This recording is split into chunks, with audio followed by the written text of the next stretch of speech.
Bam. All right. What's our song? I'm on up. That's red. Red. Red got red. Are we red? Red. Everything's red. We red. One more Everything's time, red. baby. We red. We ready. We ready. We ready.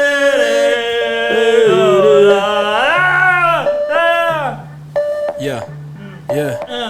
Hey. Astros are really gay. Welcome to the DadCo podcast. Greatest podcast in the world. Dude, rage baiting me right from the get, dude. That's so rude. Bro, I'm from the Missouri. Yeah. You already know. They've been sucking for like You already 25 know. years, well, bro. hey. Which one? What do you mean? Both which of them. one? There's two? That's how obvious it there's is two. they suck. What do you mean there's two? There's the Royals and there's the Cardinals. And both. First of all, the Royals both shouldn't of be a them. team anymore. They're Both like a of them. little league team Both of somebody them. picked on. You can... Nice. Just let it sit. Let it sit. Hey, buddy. Listen, Good to see you. good to see you. Ooh. Y'all might notice another empty chair here. We got a treat today, And boys. a glass that's full. It's both of mine, actually. Yeah. Both these are mine. Nah, just joking. Thomas, what do we got tonight? What do we got today? We got one of my dearest friends, and let me tell you, a man of many talents, a man who knows his way around a lathe, you know what I'm saying? He also is a magnificent fisherman, outdoorsman. He can literally build anything. His last name is Craft, so do Yeah. that. You got to be a creative to have You Craft gotta be, as right? the last name. And I think that's a great marketing scheme. So there you go. it's a law. It's actually. a law. Yeah. The So state of Texas, that's a law. It Last is. name's Craft, you're creative. you better craft something. But one of my best Straight to friends, straight to jail. One of my best friends, one of the closest friends I have. I want to introduce him, the lovely, the brilliant Conrad Craft. Come on here, noise. Dude, I wonder if I can find the... Yay! Coming through. Isn't that awesome? What's up, Bubba? I found it first time. I just gave you a big applause. Bet you never heard that before, did you? All right, where did my play? Here we There go. you go. There I you go. am. But as he's getting set up, how are you doing, D? How is your day? Oh, man. Day's been crazy. Yeah, Day has been insane. I would be. Yeah. Work's crazy. Well, actually, work is not crazy. We just had somebody start at work that takes a whole lot of pressure off the entire staff. So Nice. pretty awesome. Pretty freaking awesome. Next thing you know, How's they your take week your been? job. It's awesome. Just kidding. Dude, my week's good. My week's good. Actually, bro, it's kind of crazy. So they man, I mean, I've been in and out of a lot of ministries, right? And I've never really been somewhere. I was really afraid. So just for perspective, y'all, I am on staff at a church here in Magnolia, Texas, and before I took that job, was terrified to go back into ministry because of a big story there. But man, they just see a lot of pastoral ability and shepherdship in me and stuff. So pretty cool. They must be blind. Pretty cool. Okay, Conrad. Is it really that bad? It's really that bad. Okay. No. It's not. Can you hear yourself? You're good? Yeah, I'm good. We didn't I'm mic fine. check nothing. Why? Because we're rookies. I can't hear you though. That's what I'm saying. I can't hear myself either. Can you hear? It's all good. We don't need it. Yeah. Wow, dude. Why does that happen? I don't know. I just hope I'm coming through. Otherwise, I'm just lip That's syncing. crazy. Because I got all of you and me. And Is it showing up on the roadie? It's showing yeah, you? Okay, yeah. then it's recording. It's all No, good. it's definitely recording your audio. It's just weird that because you can't hear yourself. Well, why don't you crank them up in the ears just a little bit? You know what? see Now I happens. can. If I really listen hard, I think I can hear it. Yeah. So there. Is that better? I'm totally fine there. Yeah. Sweet. You can hear Thomas now? Yes, you can hear me, dude. Yeah. It's you we need to turn down. I'm just joking. Love you, bro. Okay, boys, here we go. DadCo episode, I don't know, and it's already been too long. I'll cheers you. Love you, boys. All right. Salud. Okay, So, yeah. Thomas, why don't you kick things off? let's do it, What did I brother. just say? Why don't you things kick off. things- Key. Kick things off. How do you kick things off, Kick man? it. Well, Well, I briefly talked about it in the description a little bit, but Conrad, would you mind just telling us a little bit about who you are, how many kids you have, how long you've been married, that kind of stuff, just real quick? Yeah, sure. So I've been married 15 years. I've got a 14-year-old daughter, a 12-year-old daughter, one that's about to be 5. I think I've known you for close to a decade now. Has it really been I long? think it's close to, yeah. Yeah. And then Dustin, came along after that at some point in time, but I haven't got to hang out with this guy as much. So this is good. Puppy. This is a treat. Yeah, stray pup. But, What are some of the things that you love doing? Because honestly, people, I don't think you realize this. He's a master of many, and I just want. What are some of the favorite things you like to do on some of your free time? Well, lately it's been fishing. I've been a little bit addicted to fishing. He got me into it. Fishing is great because it's high reward, low investment. As far as like when you're there, in the moment doing it, it could be a really big investment if you go as crazy about fishing as I have gone about fishing. Yeah. My wife would attest to that too. So.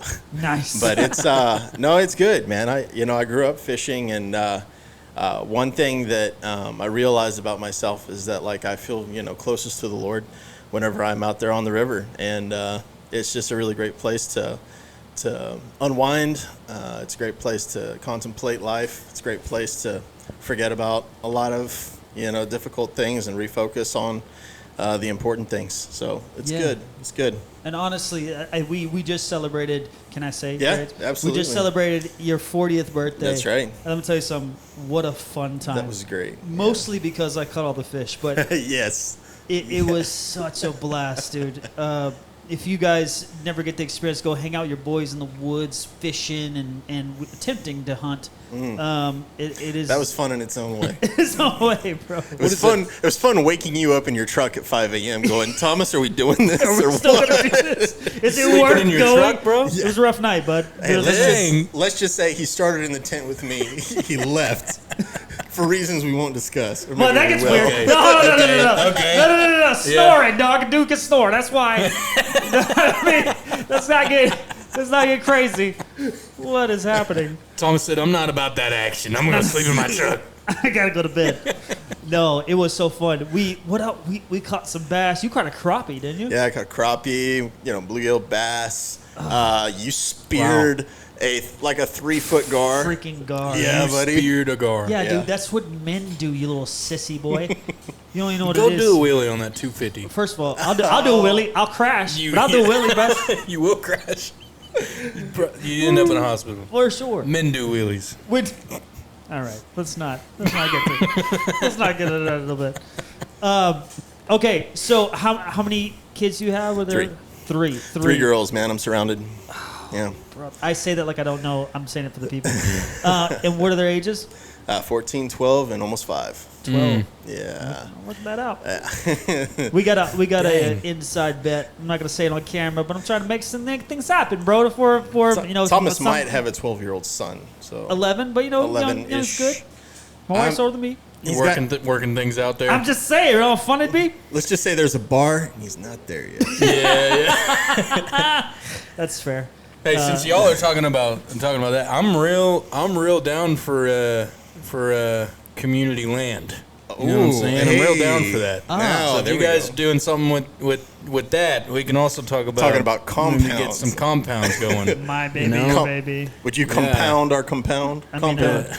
we got a little. We can start our own Hey. religion. Next thing you know, we're drinking some Kool-Aid with some T-shirts on. A outside shared of a 100 field. acres doesn't sound so bad. I mean, just might run into each other every now and then. Be all right. Yo, this is how Pretty solid. goofy religions start. This right here. Let's just get a compound. Next thing you know, Waco Part 2. Yikes. Yikes. That's literally too close to home, but that's Yeah. funny. Probably some cheap land out there, though. Oh, yeah, for sure. There is cheap I land. bet you can get that compound pretty cheap. Especially in Riesel. You know where Riesel's at? Ooh, Cheap no. land in Riesel. Have you been looking at land, dude? What are you doing? You trying to move away right I've now? been looking at land, bro. For what? Guy's serious about this Never thing, know. man. He's just looking You for the never right know. people. This He wants the guy's- compounds. I'm a little When scared. you when you look for land local, obviously you're gonna search a little more broad too. It's like, well, Waco's not that far. It's a little far, bro. What's 100 acres in Waco? You know. What's Pretty, Lubbock? Lubbock. It's just Lubbock. Yeah. What's Lubbock, dude? Let's drive to Lubbock. Let's go to Tennessee. 8 hours is nothing for a little bit of fun on that much land. Anyway. Oh, that's so funny, dude. Man, so you speared a gar. I speared a gar. Yeah, we actually had this. We decided on that day we were playing chess and what else were we doing? You're playing chess drinking. and spearing gars. Yeah. Well, first This of all, is a Bug crazy house, not just fishing chess. trip. We were bug house chessing. bug house chess. Listen, if you ever played bug house chess, that is a game. Have I won yet? One time. Yeah, you want to come play chess and fish a little bit? That's crazy. It's also super fun, dude. All right. Okay? Know what I mean? That's sweet. Shut up, dude. No, and then we decided in the moment that we're gonna go get some gigs. Yep. You know what Okay. gigging is? Yeah. Or is that a too guy on southern a for gig you? and run. Get us What do some you mean too gigs. southern for me? I'm just saying, dude. You're Have you ever north of the Mason-Dixon line. I don't know stepped if you're a even a real foot- southern person. have you stepped a foot in Arkansas? Arkansas? I grew up on the border of Missouri and Missouri Arkansas. boy. It looked like it, Bubby. It It looked like it. like it. Bubby. You look like you're married to. You look like your Do sister. you want me to look like? Give me a second. It looked like your sister married to your brother's cousin, and y'all made a baby Snap. named Joe. That's what you did. What's he doing? Straw hats Oh coming. my gosh, Oh dude! boy. You're in for a treat now. Is Arkansas enough for you? Yeah, Is that dude. your daughter's hat? Yo, that's a wild one there. He put a straw hat on. Oh, okay. So getting back to it, Conrad. What I just want to brag on you, and feel free. You are such a humble person. Oh, that's- stop it, Thomas. It's really Stop it. Stop it. Stop it. You still. Yo, he has a video, right? And I don't really care about views except for this instance to brag on my friends. But he has this video on YouTube. And what's your YouTube channel called? Conrad Craft. Conrad Craft, where he is whittling a chess piece. Is it a king? Sure. It's a king piece, I think. I think he's whittling a king on a lathe, and it has like, I don't know, 260,000 views, something like that. But to me, it's like, that makes so much sense because all I want to do is go to sleep watching woodworking videos every single night. You know what I mean? Like, Yeah.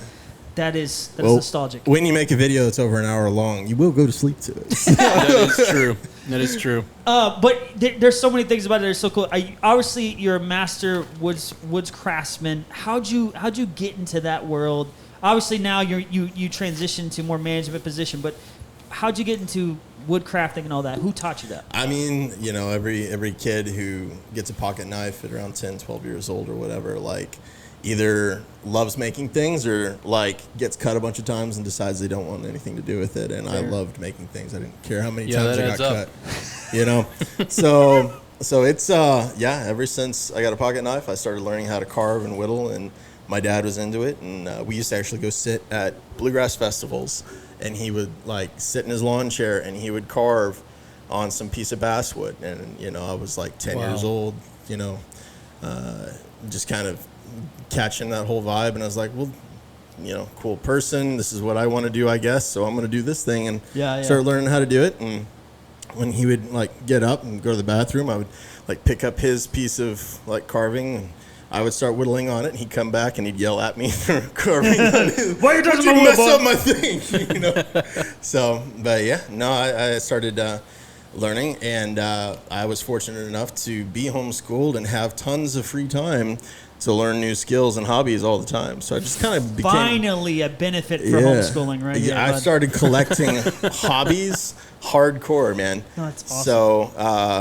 So, I started learning, and because of my dad's interests and such, we ended up around other people who were interested in it, and he, I think, eventually took me to a wood turners club, like a Houston area wood turning club. So these people have these big old wood lathes, and they have club meetings, and it's a whole thing. And so a little 12-year-old me, surrounded by a bunch of retired people with power tools. Yeah. And I was just soaking it up, and very formative. So that's crazy, dude. This is great. And the cool thing about that dynamic is when you have people in their 50s, 60s, 70s, around you, you're 12 years old, like they just absolutely love you and they want to pour into you. Yeah. And so You're you the sponge.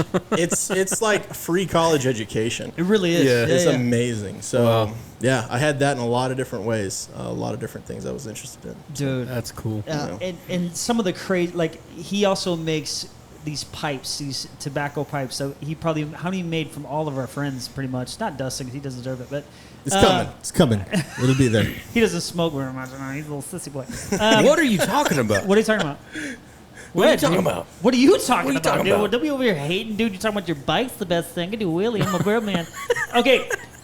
No, but he makes these pipes, dude, and I'm telling you, I almost brought mine It's like today. like a long stem. A long stem. We're Church talking warden. Lord of the Rings. Beautiful Gandalf. pipes. Yeah. Dude, Beautiful pipes. can you, I'm just throwing this out there. Yeah. Would you be interested in maybe throwing up Conrad Craft YouTube channel again and maybe whittling some pipes? Huh? I mean, would people watch it? It's been a few years since I did anything on Dude, that let's- channel. I I don't know. Comment down below. Comment down below. You Would want you to watch? What is it called? Would you watch a Pipe guy whittling. whittle a pipe or whatever? Bro, 'Cause long honestly, stem, Gandalf Dude. style, bro. Yeah. It's so dope. Yeah. It's one of my favorite things Yeah. I own is that pipe. And not only that, then you used to make like cool jewelry out of like bullets. Yeah. So Wow. I did some bullet shell crafting stuff, some bullet shell jewelry for a does while, and did that with my buddy Jacob Burrows. It was kind of a little business that he was running. Like and, rings yeah, and stuff. rings and necklaces. Dude, and You made a necklace out of a keepsakes. bullet shell. Yeah, and we would do shapes and things like that. You take a bullet shell and So deform cool, it. dude. You anneal it, deform it, cut it up into shapes, and reform it into a buck's head, kind of like. I mean, if you think about A the buck is a classic, male deer. Go yeah, ahead. like buck's head with antlers, crosses. We did a lot of different stuff. So. I did the That's one thing I awesome. wanted to do is combine those two, and I have a design for a bullet shell chest set with 50 caliber bullet Oh, shells. that'd be so Then cool. I have a bunch of stuff cut out. I just that would be if I did another video for a chest set or something. I think that would be one of the next ones I did. Dude, That's sweet. Yeah. I'm down. Oh, that's sick. Not only that, and here's another hot. I can do this all day. He also is a master a bee farmer. What is that? Bee keeper. Sure. Do you currently keep bees? No, dude. Are you keeping bees? Tell the story, bro. So currently, I have some hives that I haven't had hives for a while, but I have a friend that I had been helping out with bees on their farm decide that their life is a little bit too busy for that right now. Wow. And so they're giving me their bees. So now I have bees, and now I have another friend who has a father-in-law who has like 600 acres and they want bees. And so Is he trying to start a compound? he's starting a compound. I think my friend, whose father-in-law this is Yeah. trying to start a compound on his father's Yeah, property. I would do the same thing. Let's add that up. So no, Yeah, You he- pay for the land. You mind if I co-opted. just have 5 acres of this? 10 acres. I'll Yeah. build a house way far from you. Now he's co-opting it. So I'm going to be hanging out there and seeing what I can do to get back into it. At one point in time, I was managing 350 beehives. So Yeah, bro. That sounds crazy. Dang. It stresses me out. I manage 3 people, and I get stressed out, dude. You doing 350 beehives? I'm trying to figure out how to put one guy to work right now. Like, man, what's this guy gonna Dude. do? Oh, it's crazy, dude. I'm Wow. telling you. And I can't tell you how many times, because I work in construction. We both work in construction. That Conrad is called. I have to call Conrad to save my bacon, oh no. dude. Then the most basic stuff. It's like, hey, bro, I can't install this little piece of crown molding. It's like Yeah. it's like a 3-inch piece. He had to drive from Conroe to help me put this 3-inch. Yeah, It was so. I don't dumb, know if bro. I really helped, but we had a good time. We got it. It was a good time. You ever call him about my patio? We don't Or need to talk no? about that. We don't need to talk about No, that. you never called Conrad I to come don't- help you with that. I What don't- the- he needs to love When you you more. screwed up my Sounds- patio. I didn't screw it up. Listen to me. If you, Are those I marks? was trying to do you Your- a favor. your issue? I'm like, he's like, hey, you film videos and stuff, and then you film me a video of my company. And I'm gonna come throw some dirt on your porch and just power wash it. Now I have permanent. Never mind, guys. Hired. What's your company's name? I ain't saying it. I ain't saying it. No, listen. I'm joking. If I do the work, it could be sus. But if I'm managing the work, it's gonna be perfect. You're good at finding the workers. My company does work for his company, so I must do something. We love using Thomas. Thomas is a good guy. He's got good peoples. You find the good peoples. I find the good peoples, and then I pay them. No. Yeah. No, I can literally do this all day. But part of the reason I wanted you on too, Conrad, is I think you have a voice that I think a lot of men need to hear, because you have done some things and have a family for such a long time that I think you could really shed light on how to affect longevity, how to continue on. And I guess that would be my first question when you start digging a little deeper into you is, what is some advice you would give a young married man who may be a dad or may about to be a dad for the years to come? Who's about to be a dad, maybe a dad. Or young dad, you know what I mean? Okay. Young dad, early dad. Early dad. Infant dad. I mean, you absolutely have to get on the same page with your wife about what you're doing with discipline. Because you only have so much time for discipline, like in the life of a child, to be effective. Yeah. And after that, it's counterproductive, depending on how you do it. There's a lot of, flexibility, so to speak, in the life of, I think, a child from 0 up to about 5 years old.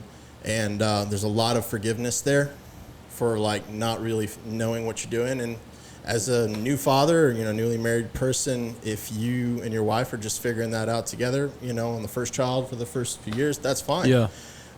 Get on the same page as quickly as possible and be consistent. Because after about 5 years old, it's something I've seen in my life. It's something I've seen in a lot of other people's lives. But if you're going to have a child, the child needs to know how to function in society. It has to have kind of a basic understanding of how that works by about the time they're around 5 or 6 years old. After that, it's just a fight. And I've seen a lot of people who waited to start battling that fight when until their kid was old enough to understand. Yeah. And man, you short sell a child's understanding so easy by doing that. They start understanding things. Some of them at a year, 2 years old, are understanding things that others at 3 or 4 years old haven't quite picked up yet. You just have to be aware, and you have to be ready. Be ready. And by discipline, there's a lot of ways that looks. But the main thing that I'm pointing out is you and your wife have to be consistent and on the same page. Yeah. Because if you guys aren't together, the child's going to see that. The child will undermine it. It's just not going to work. So. And I want to piggyback off that a little bit, because I know there's dads out there who are a lot like me. When I was in the middle of a divorce and I wasn't able to see my kid as much, trying to discipline in that arena is very difficult as well. But it is possible, and I just want to encourage you guys, if you're going through that, man, just push through. It sucks. It's hard. There's nothing fun about it. But even then, trying to discipline when you only see him every other weekend is so essential and so key. So, yeah, thank you for saying that, brother. Man. It's good stuff. Dude, I honestly couldn't even imagine that. Seeing my kid every other whatever and having to be the discipliner. Yeah. Yeah, it's not fun. I honestly couldn't. I don't know. Not it fun. can't work. It can't work in a way. I mean, not unless you have a lot of trust, right? With the kid. Yeah. They have to already understand that, even though that's harder, it's better. And how's that going to work for a kid? Man. Yeah, divorce is evil, bro. That's what I keep telling people. And it's evil. I'm not saying it's not necessary. Didn't say that. But it is evil. And it's the most evil thing I ever encountered. And I think, and it's evil because of that reason. It takes the kids away from the nuclear family. And when that happens, bro, there's detrimental things that can take place if you don't just stay consistent. So stay consistent. I can't help but say that enough. So, fair enough. I know. I would just add one more thing. Say it all falls apart and you can't. Yeah. Right. Be as present as possible. Yeah. Because even a poor example of a father or, that role, that figurehead in their life. Like, even a bad one's better than none at all. That's so good. And that's not just me saying. I think that's been kind of proven out with a few different studies that, like, as far as children being well-adjusted and being able to function in society and have good communication skills, it's all better, even with a horrible dad. Then is the none. Than none, rather than none. And that's not short-selling moms, or the role of moms. It's just there's a role that dads play in that's super important to be present as much as possible, right? So good. So good. All right, next question. I got one that's pretty good. Let me do this one. What surprised you most about yourself after having kids? If you can remember that far. Life before children. That's like 14 years ago, bro. What? Ask the question again. What surprised me the most? What surprised you the most about yourself after having kids? I don't know. I think I was surprised that I felt like I knew what to do. Dude.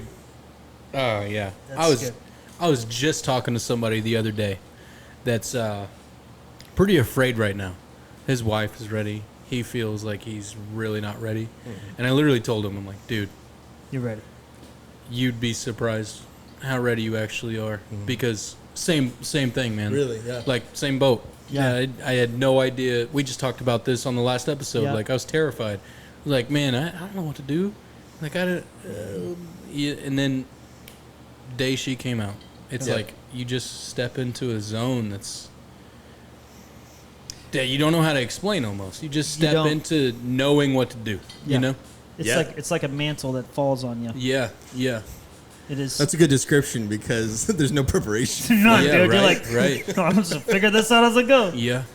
Dude. That may be a little bit biased just because there's nothing to compare it to. Like, I mean, unless you absolutely feel like, man, I have absolutely no clue what I'm doing. Right. And maybe that's just my head lying to me. But no, I felt like I remember being a kid. I remember the feelings and I had a lot of empathy. And so I feel like, and my firstborn is very much like me. Yeah. And so there was that instant kind of connection of, I understand what's going on and I know how to help you. And that was really helpful. And I think that's probably like, between two parents, like taking ownership of a child when that child is like you. So like, oh no, that's a me thing. Like being willing to say, oh, that bad attitude or that, like, remember back to when you felt that way or when you had those thoughts. Like sometimes that can be humbling. And I think a lot of people don't even maybe have memories that far back. Yeah. But like emotionally, I felt like I could understand what was going on in my child pretty quickly. And I understood because of what I had come to realize I needed. I understood kind of how to reach them with what they need. That's so good. So that I think maybe that's something, part of a gift that maybe dads are given, or it's an opportunity there. But I think even like if the child is more like the mom, that's a big thing the mom needs to like be willing to see too. And it's really hard to hear it from someone else. Like if the dad's going, oh sweetie, she's just like you, and this is like, no, that ain't gonna work. Gotta change that language. You gotta own that yourself as much as possible. So it's so interesting to put it in that perspective, man. I was adopted, right? And as son of adopted parents, I felt like the black sheep, right? Right. So misunderstood. Like nobody so understands just me. no one understands how I operate. Nothing like that. I meet my bio mom, and it's like, oh my God. Yeah. Like a mirror. Like this is crazy. This actually makes sense now. Oh, I bet that is we weird. went through some crazy years of like I had to set crazy boundaries and all that. But now when we communicate, it's like, man, I'm like if I've been like down bad for a couple weeks, and we for some reason have a phone call, like I feel understood because it's like It is. That's so weird. That's an interesting thing. That is so good. That perspective is it's so foreign to me, right? I had a great mom and dad, but yeah, dude, I can't imagine what it's like to see her later in life. Well, yeah, but no, just like even say what Conrad's saying, like just kind of like it's an understand, like that if empathy. just she's more like him or she's more like her, whatever. Like there's something that connects there. You know, that's so good. That's so good. Have you it's guys? interesting. Have you guys, whenever you're, I guess it's essentially the first baby, but I felt like this with all my kids. I have 4. It still hurts to say sometimes. I have 4. Hurts not the right word. It's like, I got 4 kids. I'm bored. Never thought I had 4 kids. I'm so happy I do, though. You just said you wanted 19. Yeah, you did. Calm down, man. I 30 heard minutes that. We're not going to put that on camera. I mean, wife's 19. Julie? No, when your kid came out for the first time, it was like there was all this fear. Like we talked about this earlier, and you have all this fear and you have all this anxiety. It's like, what's going to happen? How's this baby going to take care of? And how is this baby going to react to me? Blah blah blah. And then as soon as they're born, you're like, oh, no, you're my responsibility forever, and I'm accepting it. Yeah, it's like a different. I felt that instantly. I was like, you'll never know a day without me. That's the first thing I thought. That's strong. Yeah, my fear was immediately replaced with so much joy. Yeah. I mean, obviously I was excited, but at the same time, I think all men can understand that like fear of your first kid. Yeah. Like I don't have 2 yet, but I'm so excited for 2. But I mean, yeah, that fear immediately turned into joy. Yeah. And I talked about it on the last episode, but like I got the experience to actually like pull my daughter and catch her. Yeah, is what they call it, catch her. Yeah. Did you have a natural like home birth, or did you? We did. So y'all, we're in like Houston area. We did midwives at Willowbrook. Yeah. Okay. And they do like birthing tub and all that, but yeah, they just asked me one day like, you planning on catching? And I was like, what does that mean? That's an option. And they explained it, and something in me was just like, absolutely. Yeah. Like, yes. Yeah. And man, and I said it on the last episode, but if you're given that opportunity, do it. Like, if you can stomach it as a man, do it. Because... And if you can't, do it anyway. Yeah, just do it anyway. Passing out. Because, yeah, man, every quote-unquote negative feeling that I was feeling just left in an instant. Yeah, man. that's it. And I was just taken away. I was caught up in bliss. And then it's just like, man, Yeah, you're mine. it's just, yeah, this is us now. Yeah. Yeah. And she looks like you too, so that's crazy. Yeah, so let me ask you this, going back to the spouses, because I feel like this is something too that I think men can struggle with. What do you feel like changed the most between you and your spouse when you have kids? And is there something you would like to get better at? Wow. You want me to take it? You go for it. I go. I'm in the hot seat. Try to pass. I'm still new. I'm the new dad. All right. Gosh. She's going to watch this too, so no pressure. I think, man, ask the question again, because this is a deep one. Yeah. Okay. Yeah. So I'm going to rephrase it a little differently too. What is something that has changed between you two as a couple that you would like to get better at, or you like to do better at? I mean, I think it has always been like helping my wife feel understood by me. You know, because there's like, I have a capacity to understand things intellectually fairly quickly, but I don't do a really great job of communicating that understanding verbally back to them and getting their assent that that is how they feel, and like that whole, like, you know, echo moment kind of thing that you need to give to your wife when you understand. Yeah. Because like a lot of times as a guy, when you understand something, you jump straight into solutions. You jump straight into how can I fix this? or like what's the next steps, right? Or like, well, how should I feel at this point? Now that I understand that, what's the next feeling, coming up, or what's the next thoughts? Yeah. And you have to take a moment. Yep. And you have to acknowledge what you've just heard. You have to like be able to repeat it back. Yeah, almost. repeat it back so that they catch that you understand. Otherwise, it's like crickets, for them. Like understanding that I spent a lot of years early on, like not letting my wife know how well I understood her by going through that little process of communication. Yeah. And it is a process. It's like this isn't what I would automatically do as a guy. Yeah. Right. So I have to learn this process. Yeah.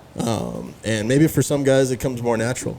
For me, I was more internal. I grew up third born of a house of 5 kids, the middle kid. The older siblings weren't really interested in me.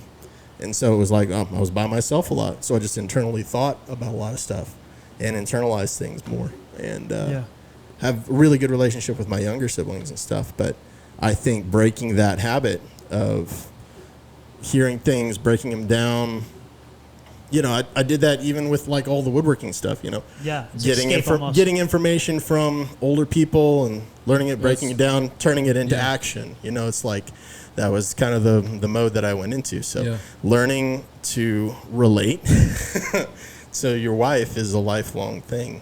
And it's the same, probably same issue that I want to get better at it. I know now how bad I was at it at first and how bad I am still at it, and that trying to get better at it as much as I can, as quickly as I can, but not in a fake way. Because I think you can act. Anybody can act. Yeah, you can pretend enough.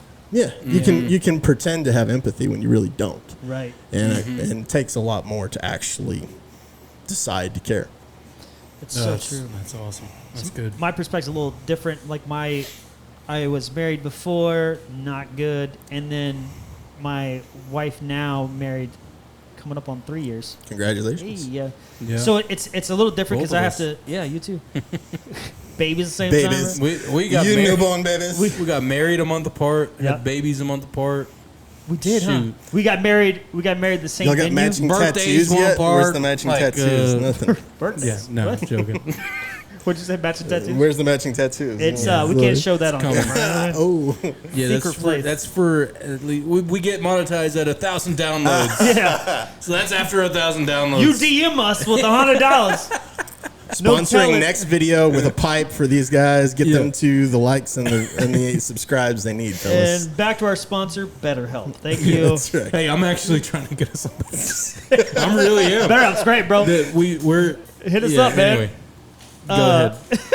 Go ahead. No, I forgot what to say. But no, I think with my wife, she does so much. Dude. Mm-hmm. Like our littlest boy, like I have 3 kids that live with us, and then we have my infant baby, which is our son. The other 3 are hers too. I don't really like saying that, but you understand what I'm saying. Yeah. And it is so much work, dude. Like she's picking up from school, and in the meantime, she's holding this baby who's like always needing her, like always needing her. And he's like really active baby. He's loud. He throws things. He's like he smiles all the time, but when he's not happy, I know it. And I just wish, I almost every night I'm like, man, I wish I did more for her today. Oh. And I'm constantly like reevaluating my effort. Does that make sense? Mm-hmm. And she'll tell me sometimes, hey, no, it's fine. The other day she's like, yeah, maybe you should have took out the trash or something. You know what I mean? But I just wish I was more conscious of that, because I let the weight of work and the weight of owning a business and the weight. It's very of easy to do. Right? Yeah, and that succumbs to me sometimes when I get home, and that's the one thing I wish I could just do better, especially with my wife. So Yeah. that's me. Man, what I'm working on right now, what I'm trying to be conscious of is like, I like have to be on game all day long. Mm-hmm. Yeah, Like I'm in ministry. right. Like if I say something that offends my like a coworker, like shoot, like that's a lot of hard. Like we're gonna have some hard conversations tomorrow, right? Right. So I have to be like I gotta try to to watch myself all day, every day, make sure, hey, I'm treating this person right, I'm treating this person right. When I go out to Whataburger for lunch, I can't get pissed off because it took 35 minutes to get me my number one. Which is should have taken Whataburger. You're always having that problem, dude. I'm just gonna say it out loud. Go ahead. Yeah. Anyway, but like I'm always watching myself. Yeah. And so when I get home, it's like I can clock out. Yeah. I don't have to watch myself anymore. So she I gets don't have the to, worst version so of you. She gets, yeah. Oh, that's yeah. So what I'm working on right now, what I'm trying to be conscious of is that not every conversation in our marriage is a right now conversation. That's good. Like not everything that I feel like we like. Hey, we can go on more dates more. That's not when I get home because I'm pissed off that so and so did this with whatever at church, and I'm like, we got to date more, you know. Yeah. And then like, You heard what he said. yeah, like so yeah, I'm like learning how to be conscious of timing. Yeah. On when to bring up different conversations and all that, right? It's so good. You know what book I read once that I hate but love? It's called The Ruthless Elimination of Hurry. I just read that not long ago. Yeah. And it's I hate it because there's so many true things about it, but I love it because it's so necessary. Like being able to, as a man, not, and this book's not men or women, but as a man, find a way to get the rest you need in order to be the best version of a man you can be. Yeah. And That's good. it is not easy. It's hard, and honestly, I feel guilty because I feel like my wife does more work than me. Does that make sense? Like Yeah. she needs the rest, but Yeah. she's not getting it. But I'm over here. It's just it's a hard. What's thing. that book called? The Ruthless Elimination of Hurry. The Ruthless Elimination of Hurry. I forgot the author's name, but it's good. Y'all, stuff. if you're struggling with any of the things we've talked about in the last 5 minutes, check that book out.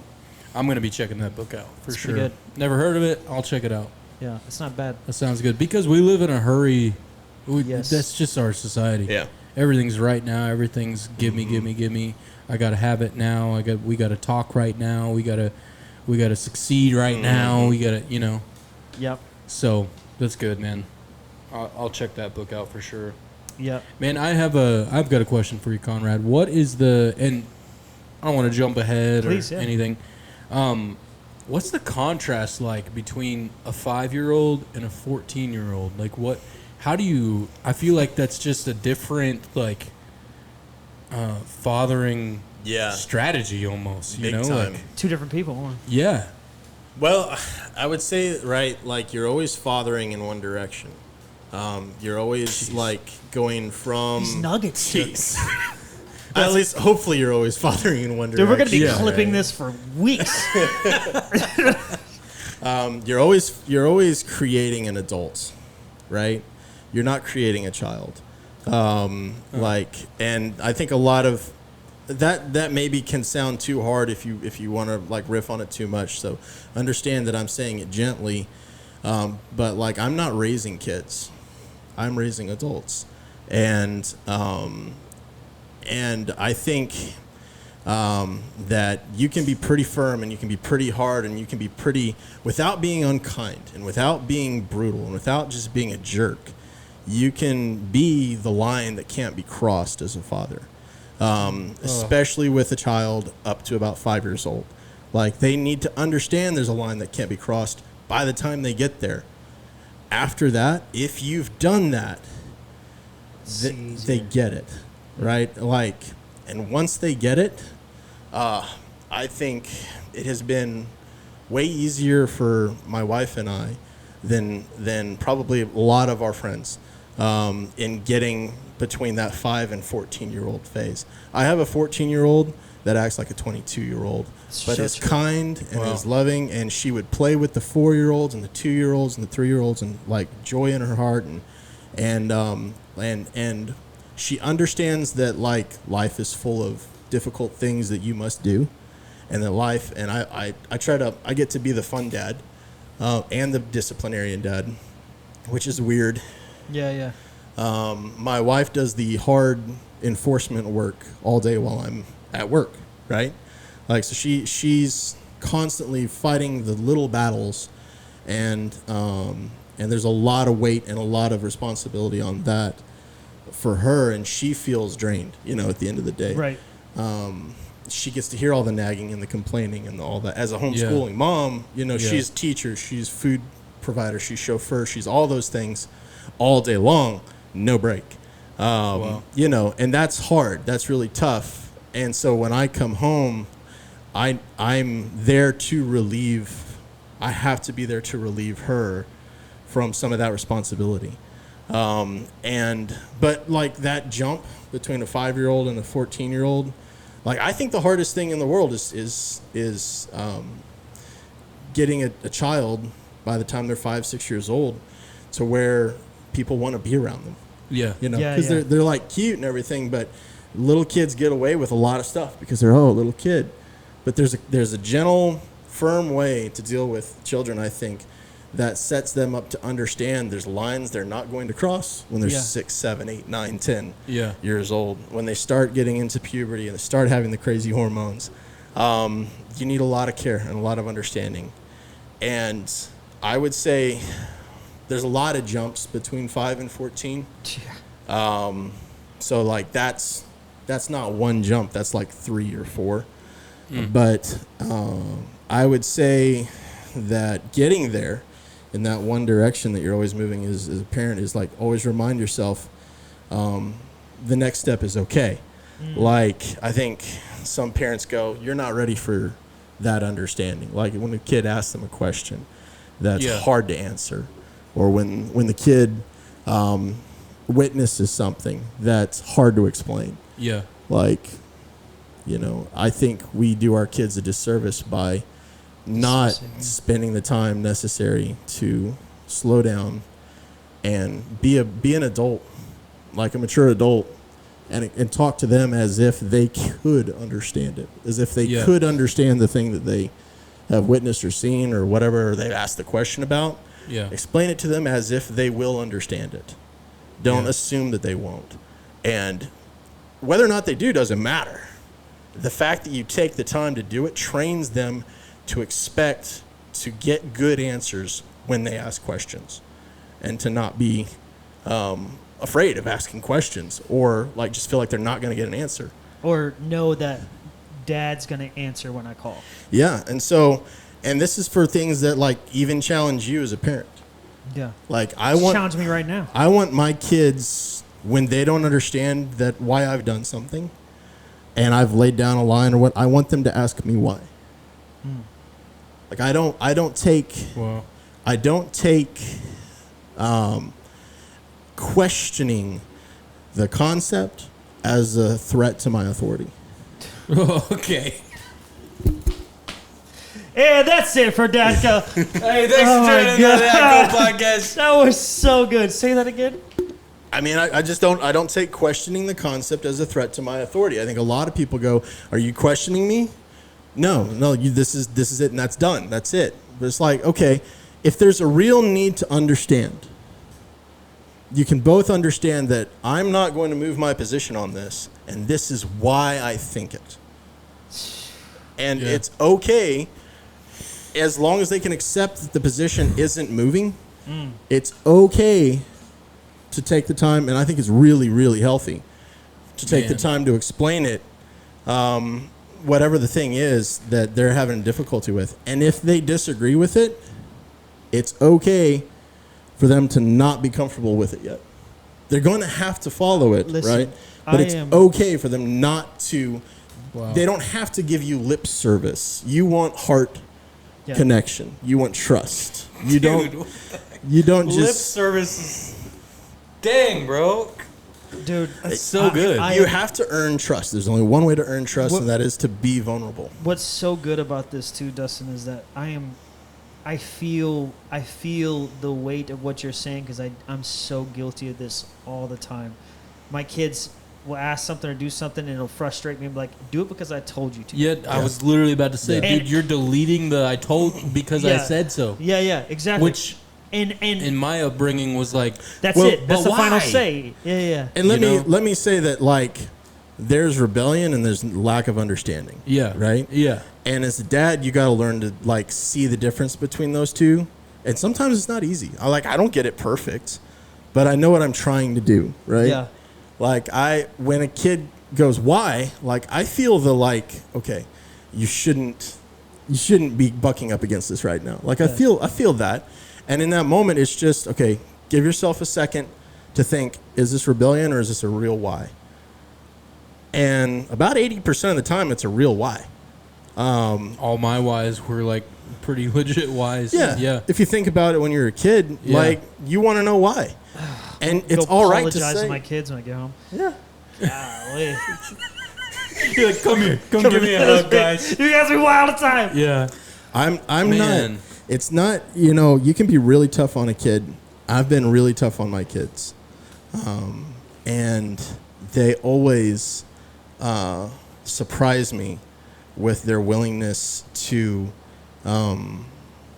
get past the fact, like whatever difficult thing, get past it and recognize that like I went through that difficult moment with them, Yeah. and they can trust me. So You sat in the Dude. suck with Yeah. them. Yeah. I just want to piggyback off that real quick. Like, as a kid, guys, we haven't really dove into what my story is and all of that, but I mean, like, I never cared that my mom was an addict. I never cared that she struggled. I struggled with abandonment. I struggled with things like that, but I never cared about the reasoning. No. I always wanted to know her. Yeah. I wanted to be with her, and it doesn't. Man, in the eyes of a kid who. I know not everyone has this kind of perspective, but I mean, I had a perspective that was, a lot of kids like go through a lot of hell, right, with abuse and all of that. But I had a perspective that was just like, man, like I know all this like really, really, really, really like bad stuff about you, and like all I want to do is. Like, talk to you. Yeah. All I want to do is like hear about your day. Like all I want to do is, and so the perspective of what you're talking about with that why, like, kids just want to be with you. Yeah. Kids just want to Yeah. like I had a really bad like a rough thing that happened, and I still was like. But mom, like, why? Like, why? Like, why can't I see you? Yeah. Why can't I? Like, why can't we go to the mall? Why can't we? Yeah. Why can't I live with you? Why can't? Yeah. Shame can factor into all that for like the parent too. Yeah.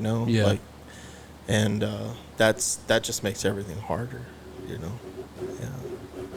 So, in a way, that the tough thing, the hard thing to do, is to put the guilt aside. And parent, which I think is my hardest thing to do. Is like sometimes it's hard not to put the guilt aside, hard not to realize, oh, I failed here, I messed up here, I screwed up here, and just keep moving on. But the right thing to do as a good dad is to buck it up and do it. I can't tell you how many times I've apologized to my kids. Yeah. And that's a real thing. There have been days where I've been like basically a total jerk. And I wake up the next morning and I realize that was uncalled for. Like I was being unnecessarily brutal or unnecessarily mean or unnecessarily like with my words. Right. Like I could have handled that way, way better. And I can know that in my head, and that can be good enough for me, right? Like, and I can tell myself I'm going to do better next time, and I can move on. I think a lot of guys take that path. It's good to just, if I'm thinking those thoughts early in the morning, I'm like, dang, I really could have done that better. It's all right for my kid to know that I think that. Yeah. Like, hey. Yes. Like in the morning, it's like I see my daughter, she's, working at school or whatever. Just walk over there. Hey, I'm sorry, I was that rough last night, or I was that stern last night. I could have done better. I'm sorry for that. And they always are like, it's okay, Dad, thank you. They understand, they appreciate. I'm treating them like I would treat an adult at that point, right? They don't deserve that. It's not like they're owed that. I give that because I want them to understand what healthy relationship looks like. And I want them to expect that, right, too. Like, I have girls. I'm trying to raise tough girls because, there's a lot of guys out there that need a lot of help. Yeah. And I know how hard it is for my wife. Thomas was one of them. It's just the worst. No. Hey, bro. I made it, though, No, but raising tough girls. Gotta raise tough girls. I want my girls to feel like they can do anything, they can handle any situation. Yeah. And that's not that takes me showing weakness. Really, and that's not even a thing. It's like you hear guys say, man, don't show weakness. It's like, well, I want to show the truth. Like, the truth is, I screwed up. I want my kids to be willing to acknowledge the truth all the time. I know when my parents screwed up. I'm sure you saw when your parents were screwing up. Mm-hmm. Like, it'd be great. Can you imagine, like, if they, in those moments, came back and were just like, hey, I saw I kind of screwed that up. My point I stick to, but I didn't do that well. Yeah. It's like they learn. They learn by watching you fall and get up. Do you feel like, and on that note, do you feel like our generation, especially our parents, I don't know if I ever heard my parents say sorry ever. No. I had great parents. Nah. Don't get me wrong, but like my dad was wonderful. My mom had some issues, but she's still a good mom. I don't remember ever hearing like a sorry. Yeah. But not that I needed it though. Right. I don't know. I just heard you say that and I was like, Yeah. I had a pretty stern dad growing up, like a very, very stern father growing up, very authoritative, very military in his approach to all that discipline and everything, and he just struggled with anger. He had anger issues, and I remember at one point being shooken like a rag doll by my neck, for accidentally spraying water into the garage while chasing one of my brothers with a water hose. But it got wood, and he's a woodworker, right? It got wood that he had in there for a job, got it wet, and he lost it, and I'm, this little kid, and I'm just being like drug around, basically like dangled by my neck. And, it was like a traumatizing type experience, and he apologized the next day for that event, That's pretty much the only one, until maybe some later stuff between him and my mom that like I received an apology for. But I mean, it had to be. It wasn't. I didn't get apologies for little things. Yeah, right. It had to be hardcore. Like, dude, somebody could have called the cops on that one, bro. Yeah. Yeah. Dude. Man. Dude, you're answering a question that I've actually been pondering within myself for quite a few months now. There's a fad right now of like gentle parenting, right? And I agree with some of it, and I'm probably gonna lose some friends over this, but I don't agree with most of it, man, because I've been trying to figure out this, like, I don't want my. So I was afraid of my dad. Sure. Not because he was a bad dad. Not because, he never hit me. Nothing like that. It's more so he worked so hard in his life. Worked 3 different jobs. That the only time I ever saw him was when I was in trouble. And so the only communication I remember with my dad was being yelled at. And now there's a lot of restoration there. A lot of healing. But man, I've been like asking myself this question. I don't want any of my kids to be afraid of me in any capacity, right? So how do I draw this line of like, man, I want to be gentle, but we also absolutely need discipline, right? And I think you're answering what I've been asking myself for a while. Like, yeah, man. thank you for just sharing how you father, because that's I think that's actually going to help a lot of guys out, because I mean, we were raised by boomers. Yeah. And yeah, I mean, like my grandfather was born in 1908. Like my dad was born when my grandfather was in his 50s. Like, you know, like my dad was the baby of his family. You know, like it's kind of crazy how much time that actually is. You know, I'm 40. I can't imagine having a kid when I'm 50. Dude. yeah. No, thank you. Dude, I'm pissed if I have a kid. Bro, I'm 38. I'm hanging on. I'm trying dog. to buy 100 acres, bro. No, I can't. It goes all the money. That's, yeah. I want to say something, because I haven't really talked about my dad, but he is still alive and is one of the greatest men I know. And it'd be shameful if I didn't talk about just how great he is just for a second. I grew up, I never feared my dad, but I feared his discipline. And I had such a respect for him. I was fortunate enough that a lot of my cousins and close family members would look to him as a dad, because maybe their dads weren't around or whatever. So my dad was like a patriarch of not just my family, but many other families. So I am very, very fortunate to have him. And I just want to say, Dad, I love you so much. I don't tell you enough. And I am a better man today. Anything I know about parenting, any of the good things I know, I got from my father. Not just you, Dad, but my Heavenly Father. So I love you. Thank you. Can we move on to the next question before I lose my mind? Please do. Okay. Okay. This is a deep one. You ready for this one? No. Oh, I thought we were over the crap. I'm over here crying. I got 2 in the chamber, bro. I'm already over here crying. You're like, here's the deep one. 2 in the chamber. Okay, here it is. I need a drink for this. I think so. I'm trying to pick which one I'm gonna do. Okay. What scares you about the future for your kids? And I got one more after that, and then we can close it down. I think the scariest thing about the future that my kids inherit is how little their generation knows about the past. I think we have so much going on that moves forward into the future that, I mean, it's all you can do to keep up with the progress that's happening.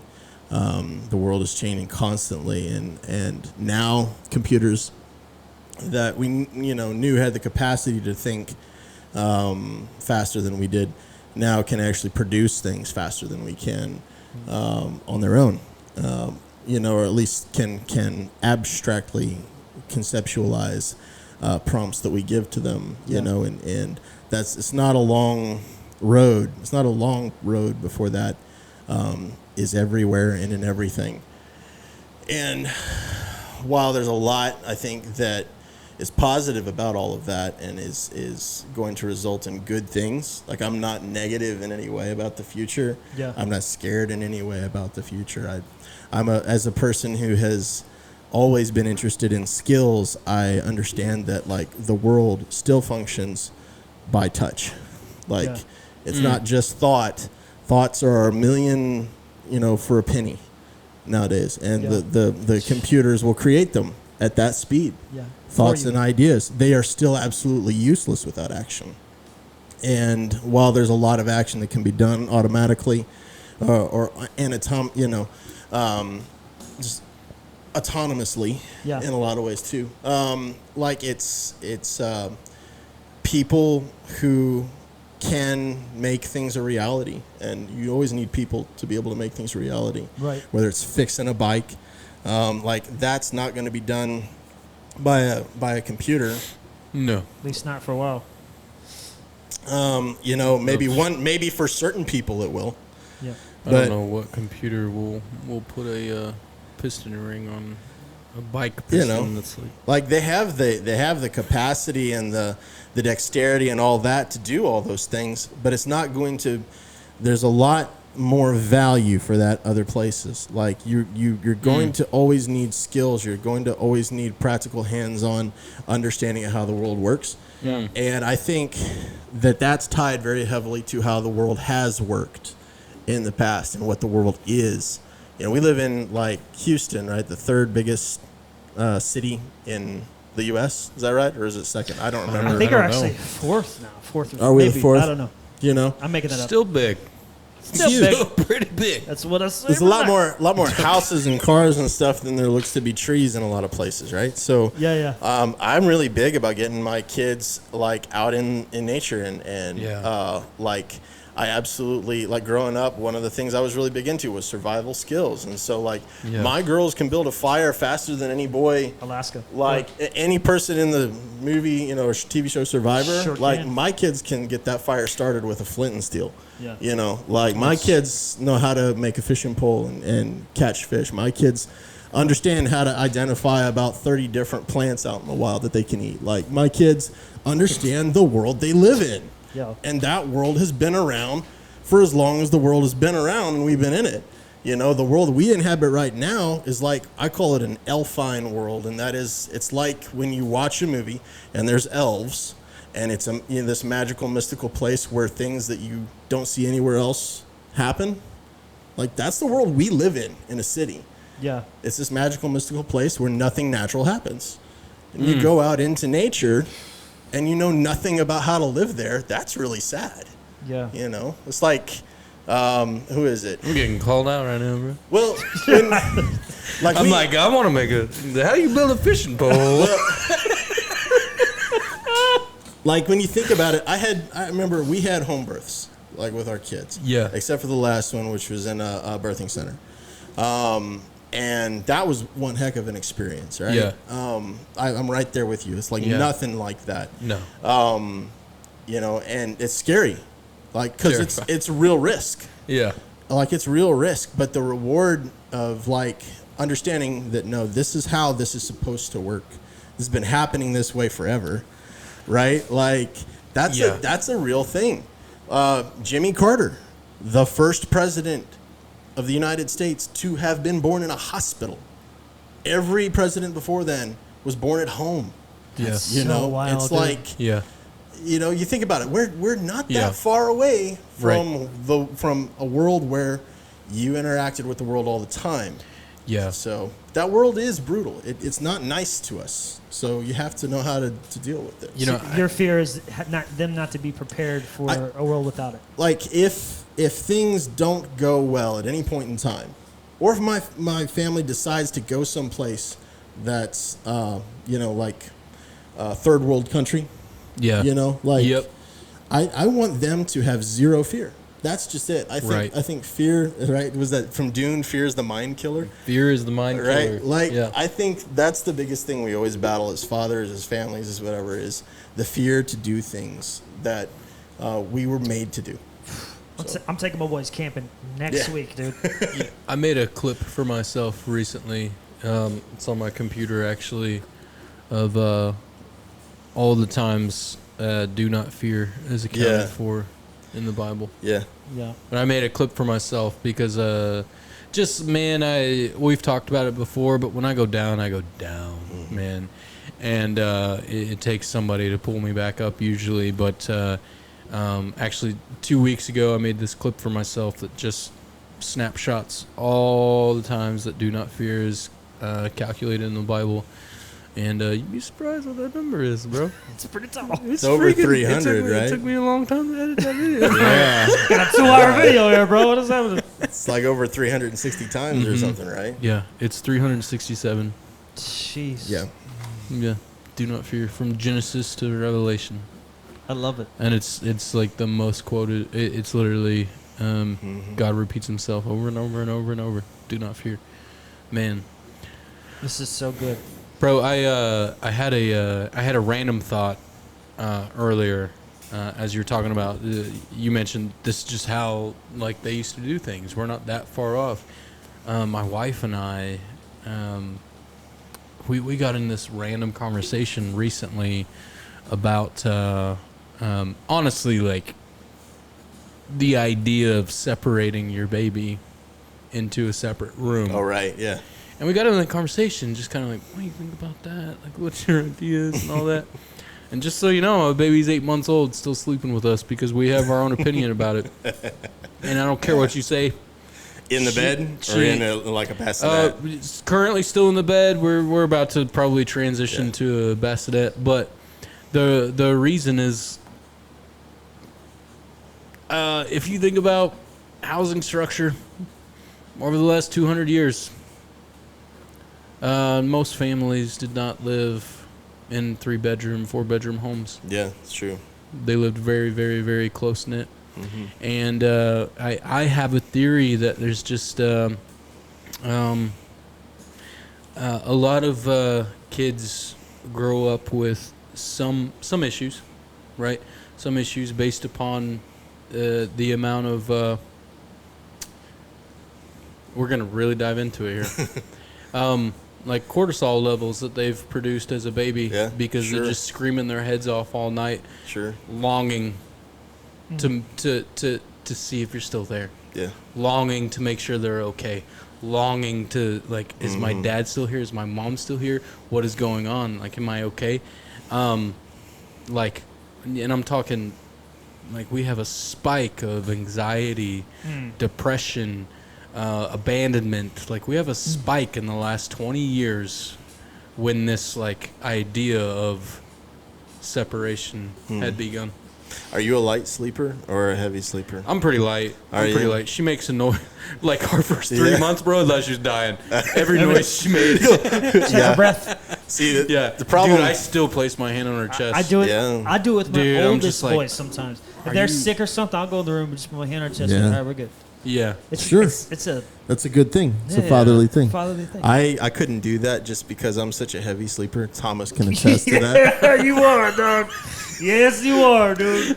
Yeah, like, no, if I rolled over on my kid and it's just not a good plan for someone. I think that's definitely you gotta know what you can do. Like, is this a good environment? For sure, bro. And I'm not saying any of that to shade anyone who agrees with, like, the separation at 3 months and all that, but listen, I don't know, man. Mine stayed in the bedroom with us until she was, definitely up in the, like, 9, 10, months old, like, you know. I got a 10-month-old that's been his own room for less than a month. Yep.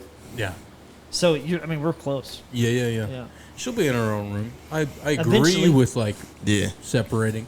It's just, like, the idea of, like, leaving an infant. Like, man, I just heard a story. I couldn't imagine leaving her 6 days in a crib in another room, bro. Oh, that's brutal. Absolutely brutal. 6 days? 6 days. Yeah. I heard a story.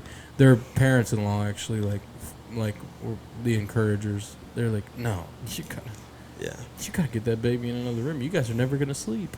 What are you talking about? We're never gonna. We're not supposed to sleep. What do you mean? What do you mean?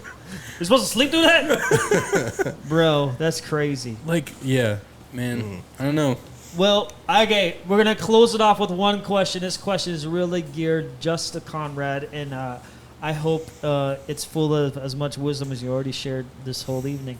But the last question is this. If any of your daughters or all your daughters see this episode 20 years from now, what would you like to tell them from your dad at this moment?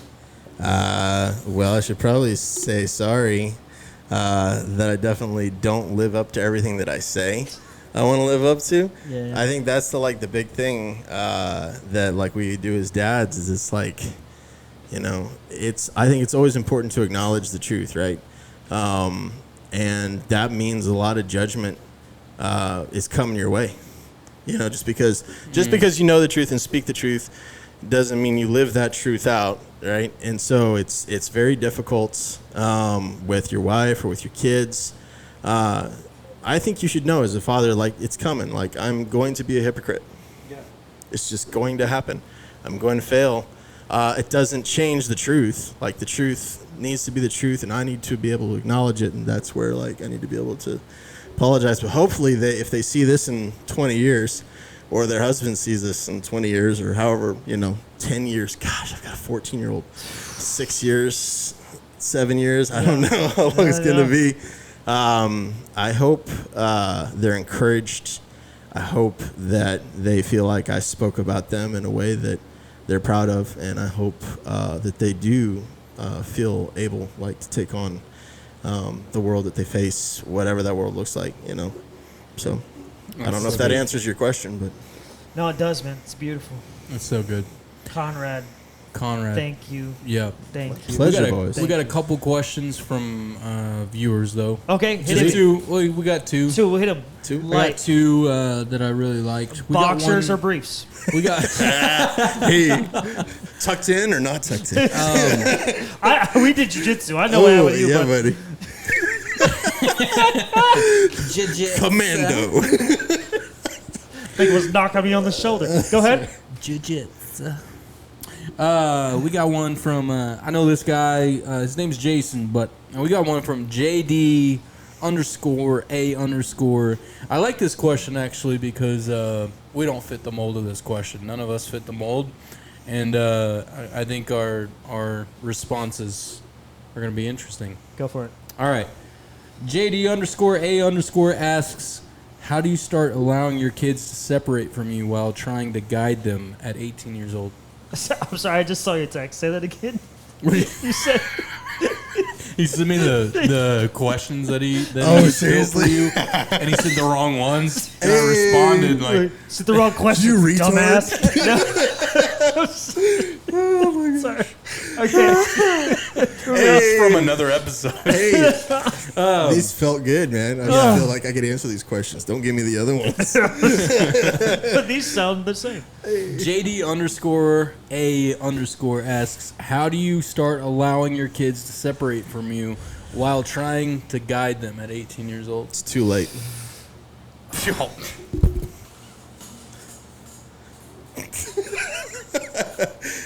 I mean, like, okay, so no, Hey, like I'm sorry. Maybe that's brutal. It's not too late. Like, but I don't understand. Maybe I don't understand. I think they're talking about like moving out, like being a full adult, right?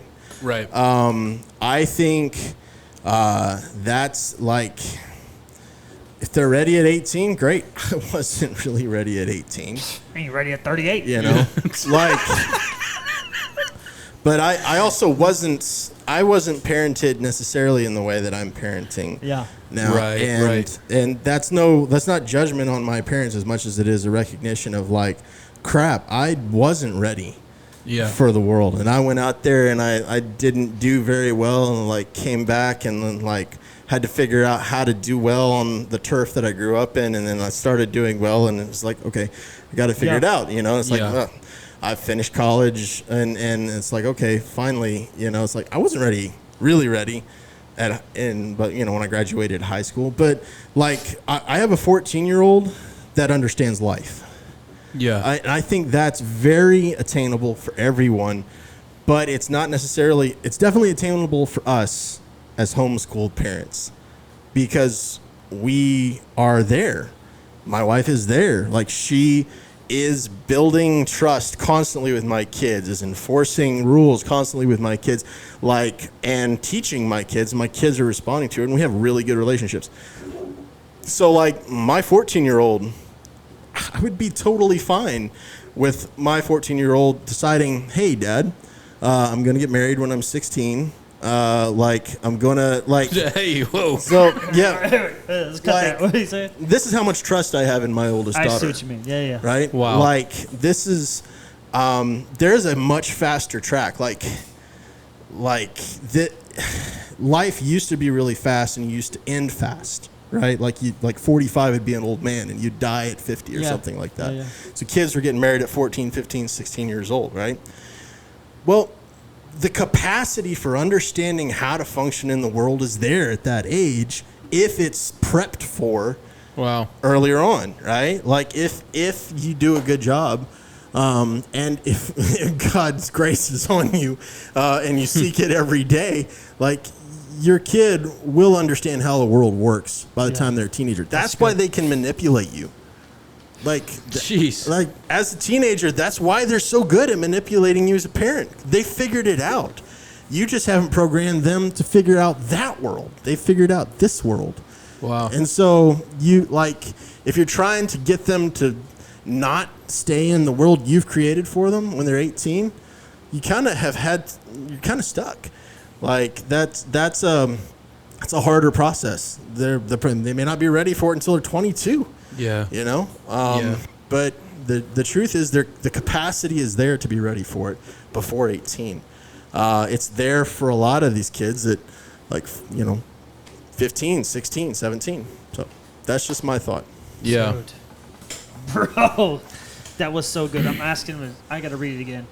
I wasn't talking about that one. It's about the one. Maybe I could, like, more genuinely answer it. Like, if you're not willing to see them leave, the problem isn't with them.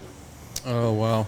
Like, and you need to start being willing to see them leave a lot earlier to prepare yourself for that. Yeah, we kind of we tapped on this actually on the episode that Thomas we did with Keegan. Yeah. And it was something that I realized that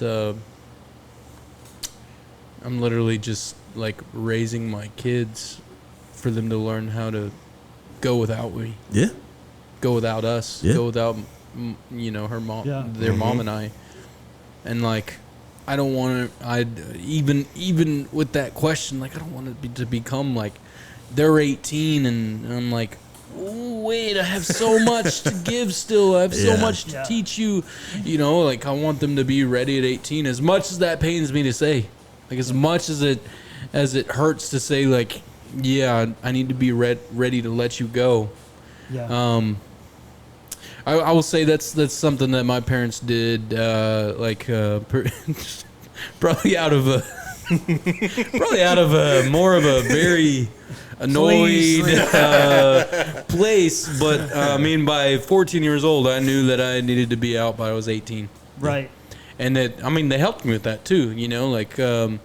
I was hay baling with my dad. I was learning farm work. I was doing all this kind of stuff as a teenager to where at 18 I knew how to make money and I knew how to be on my own,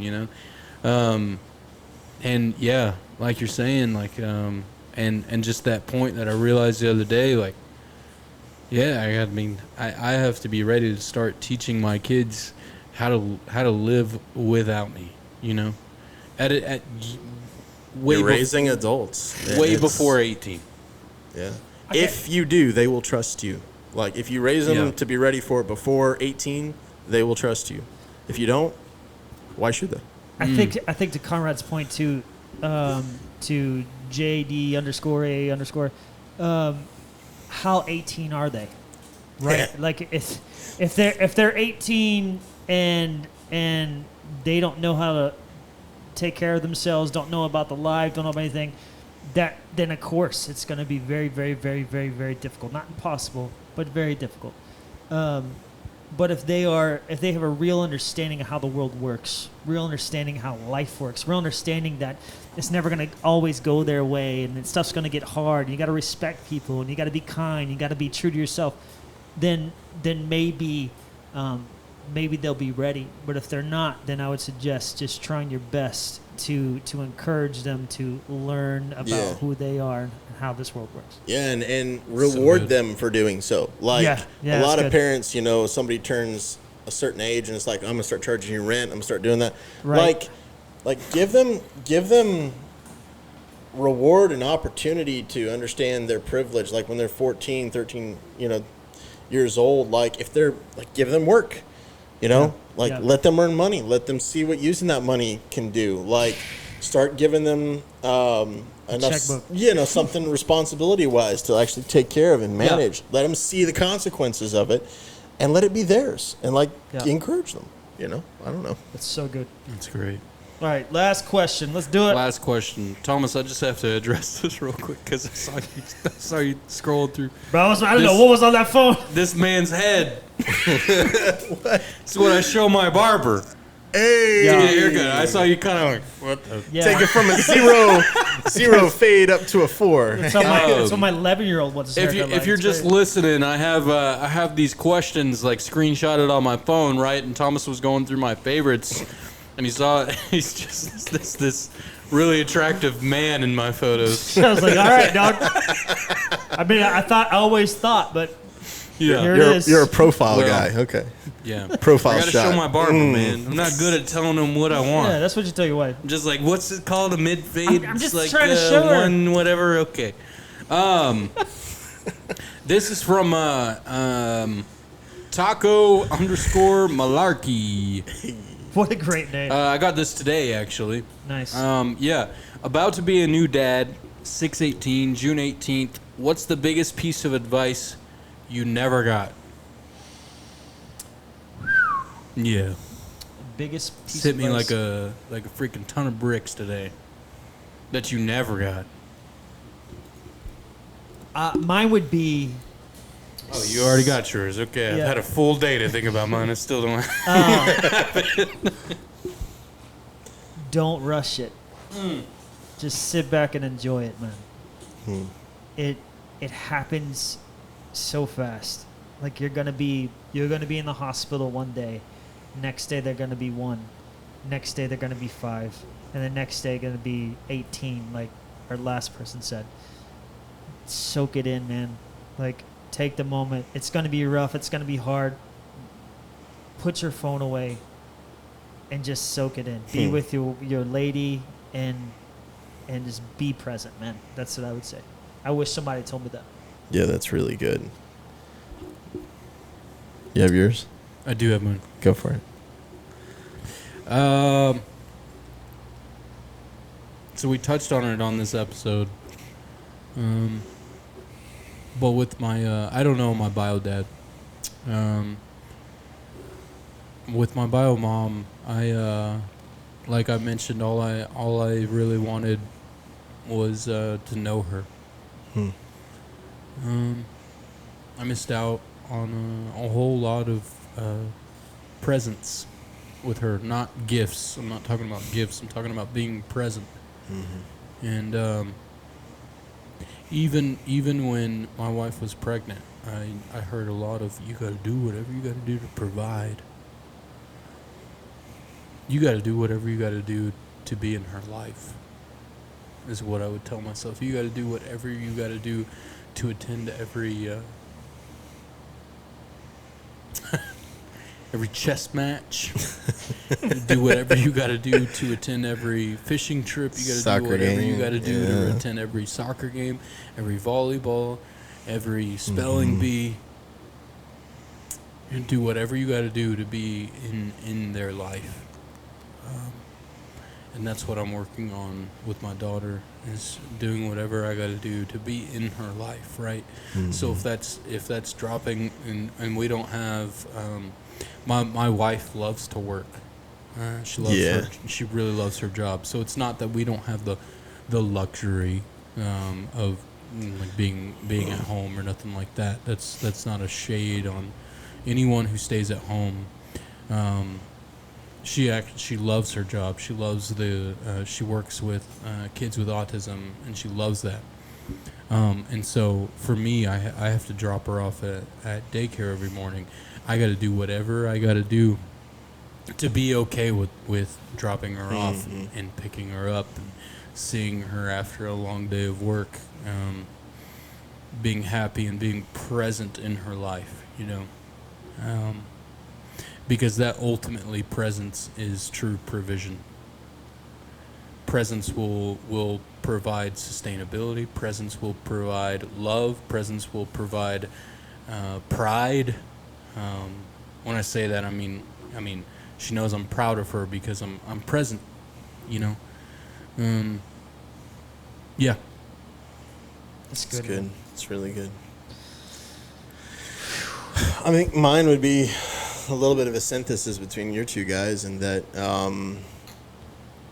I think the whole, like, it goes by so fast, and the do whatever you can to be present really means that, like I had heard the advice, the question is like, what advice did you like never hear or whatever that you wish you did?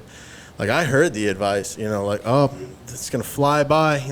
Those moments they're gonna pass in a wink of an eye. Oh, that's true. It's like I heard a lot of that. I didn't believe it. Yeah. Like I did, life like for somebody in their teens and 20s and stuff. It's really going super slow compared to now. Like an hour is like that. Shoot. Now, and an hour used to be an eternity. Yeah. And it's just, we've spent well over an hour here, I'm sure, right? And I'm sure some people are like, oh, it's an eternity. No, but he'll think that when he's in post. yeah, he will. Just sitting here editing it. But our episodes are 20 minutes now. I didn't really understand, and so I didn't really fully believe how true it would be. Yeah. Like, I had my 40th birthday recently, right? So I go, wow, okay. My grandfather lived to be 99. I get to live this life all the way over again, maybe, Lord willing, plus a few years. That's pretty exciting. So everything I've experienced, time-wise. But I know now that I'm 40, that next 40 years is going to go in a blink of an eye. And so, like, as a father, I think the advice I wish somebody had given me would be do it anyway. Like you get home from work, Wow. There's something that your kid wants to do. There's some relational opportunity, whether it's a soccer game or a coloring with your kid, or throwing, rolling the ball with a 2-year-old back and forth on the floor, or being out in the yard playing in the dirt or whatever, and you don't feel like doing any of those things, and you think it's all right. I've worked hard. I've earned this. I'm just going to go lie down. I'm just going to go check out. I'm going to go decompress. I'm going to go relax. Maybe you need that if it's been super stressful and you're going to be your worst version of yourself for that kid. Maybe you need a break to have a transition, of mind and soul and all that kind of stuff, to get yourself in a frame of mind where you can do that. But, the advice I think I wish I had gotten was do it anyway. Like, no matter how you feel, just do it anyway. Because every single one of those moments you will not regret having done. You will regret not having done it. That's so good. Yeah. And Wow. so incredibly true. I don't know a better way to end it, man. Man, Conrad, thank you for being here. Hey, cheers, fellas. I'm empty, but Hey. Much love, boys. Salud. yeah, Salud. man, it's been so good. That's bro. Wow. It's a pleasure. Woo! Thank you for the invitation, man. Of course, man. Check out Conrad Craft on YouTube. Dude, we maybe have some new stuff coming. I don't know. Hey, now I have to. Yeah, now you have to. We may be selling pipes soon. You never know. I will totally sponsor an episode. You tell me what I have to build, all right? Done.